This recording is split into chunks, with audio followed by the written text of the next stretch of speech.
બાળ દોસ્તો, હવે આપણે પાઠનું શ્રવણ કરીએ. દિલ્હીનું બિરલા હાઉસ.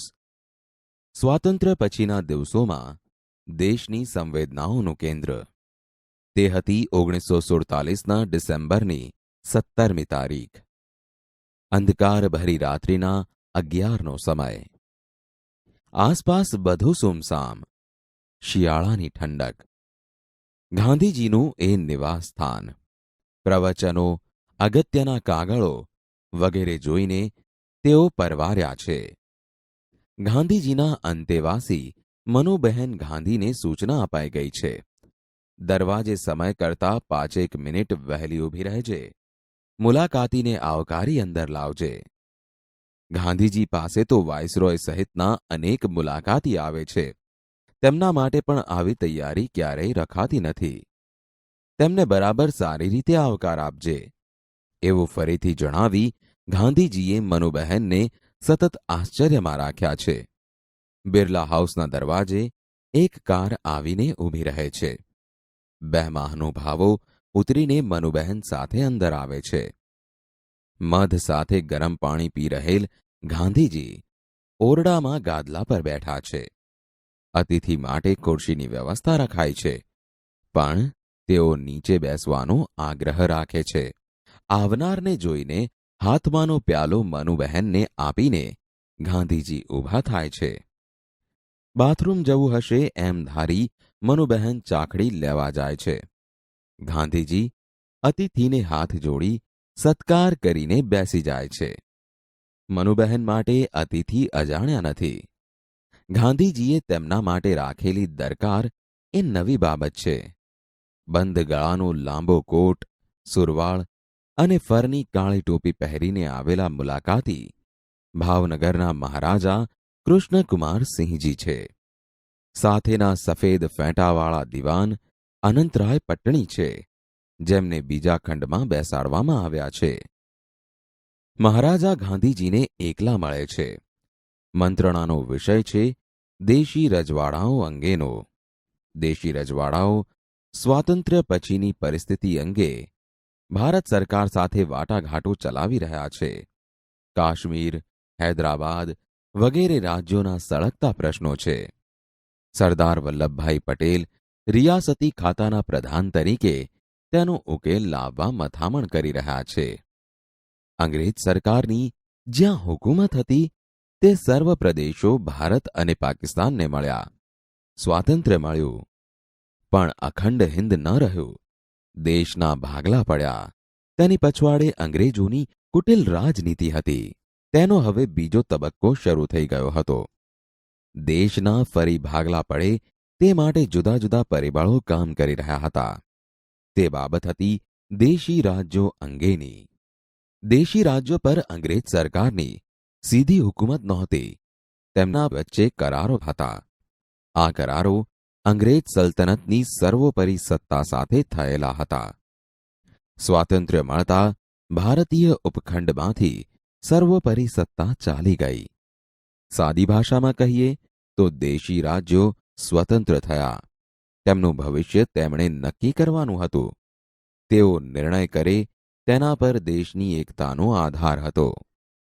આવા બારીક સમયે રાજસ્થાનના રાજાઓ, અન્ય રાજવીઓ અને સૌરાષ્ટ્રના 222 રજવાડાઓ અવનવી યોજનાઓ વિચારી રહ્યા હતા. કાશ્મીર, હૈદરાબાદ, જૂનાગઢ વગેરે રાજ્યોમાં પાકિસ્તાન દ્વારા પ્રશ્નો ઊભા કરવામાં આવ્યા. જૂનાગઢનો પ્રશ્ન તાજેતરમાં જ ઉકેલાયો હતો. ત્રાવણકોર રાજ્યે સ્વતંત્ર થવાની જાહેરાત કરી અને પાછી ખેંચી લીધી.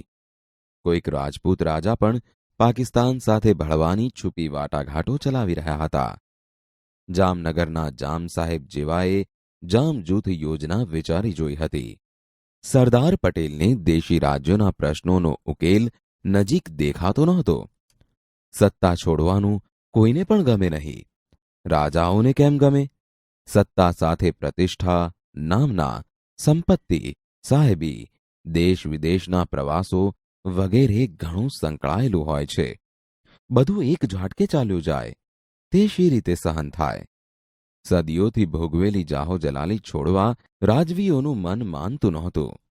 ભાવનગરના મહારાજા કૃષ્ણકુમારસિંહજી જેવા ઇતિહાસના પરિવર્તનોને ઓળખનારા દેશભક્ત રાજવીઓ બહુ ઓછા હતા. કૃષ્ણકુમારસિંહજી જુદી માટીથી ઘડાયેલા હતા. તેમણે સામે ચાલીને ગાંધીજીની મુલાકાત માંગી હતી. પોતાની 13 વર્ષની ઉંમરે ભાવનગરના નીલમબાગ પેલેસમાં ગાંધીજી સામે ચાલીને મળવા આવેલા. તે વિવેક અને સદ્ભાવ તેઓ ભૂલ્યા નહોતા. હાલની ઐતિહાસિક મુલાકાત પહેલા મહારાજાએ કેટલુંક વિચારી લીધેલું હતું. દેશના ભાગલા પડ્યા તેનું તો તેમને દુઃખ હતું જ, પણ ફરીથી તેવું કંઈક પણ થાય તે તેમનાથી સહન થાય તેમ ન હતું.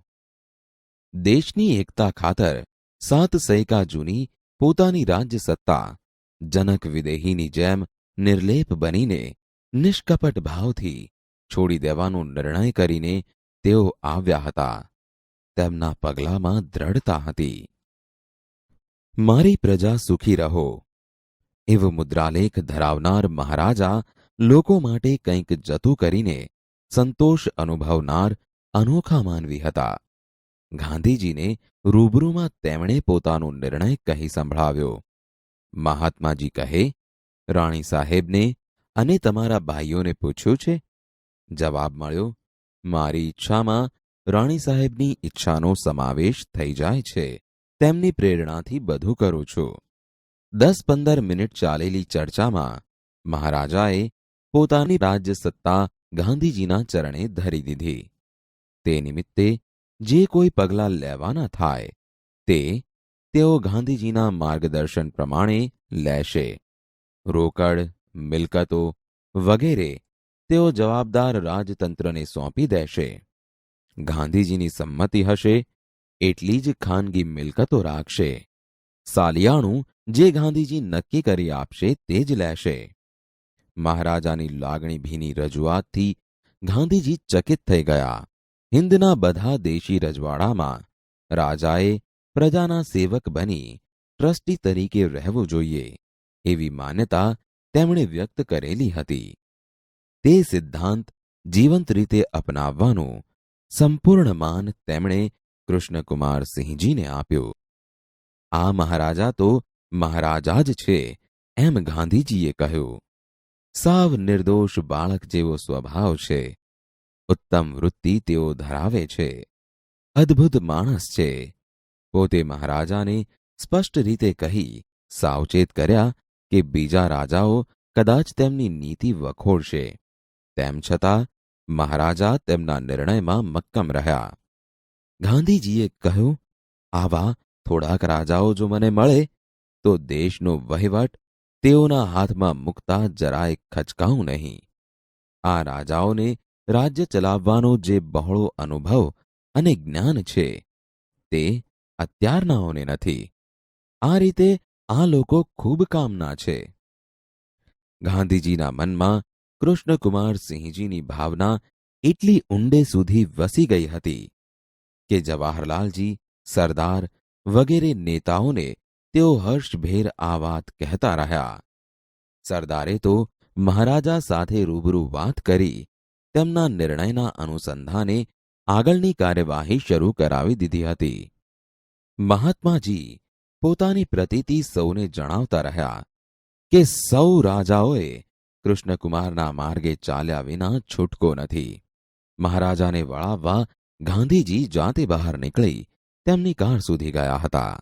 ગાંધીજી દ્વારા કોઈ મહાનુભાવને આવકારવા વળાવવાનો આવો વિધિ થતો નહોતો. મનુબહેને તો પૂછી પણ લીધું, બાપુ, તમે ઊભા કેમ થયા હતા? ગાંધીજીએ સ્પષ્ટતા કરી કે તેઓ ભાવનગરની શામળદાસ કોલેજમાં ભણેલા એટલે મહારાજાને તેમણે માન આપવું ઘટે. મનુબહેને મહારાજાનું એક વાક્ય યાદ રાખ્યું હતું, મારી ઈચ્છામાં રાણીની ઈચ્છા પણ આવી જાય છે.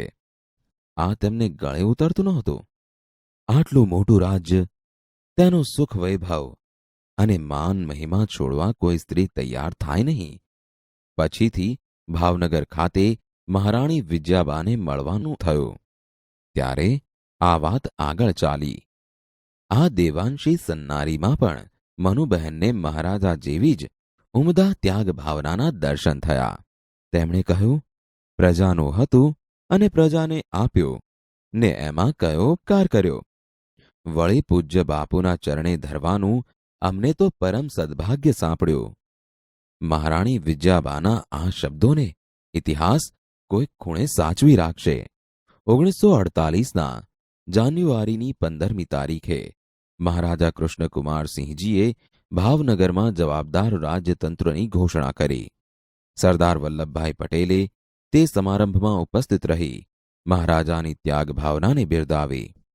મહારાજાએ સમગ્ર સૌરાષ્ટ્રનું સંયુક્ત રાજ્ય રચાય તેમાં સંમતિ આપી દીધી હતી. પછીના થોડા મહિનામાં સરદાર પટેલનો એ સંકલ્પ પણ સિદ્ધ થયો. દેશની એકતા અને અખંડિતતાની દિશામાં મહારાજાનું પગલું એક પવિત્ર અને વિરાટ કાર્ય બની રહ્યું.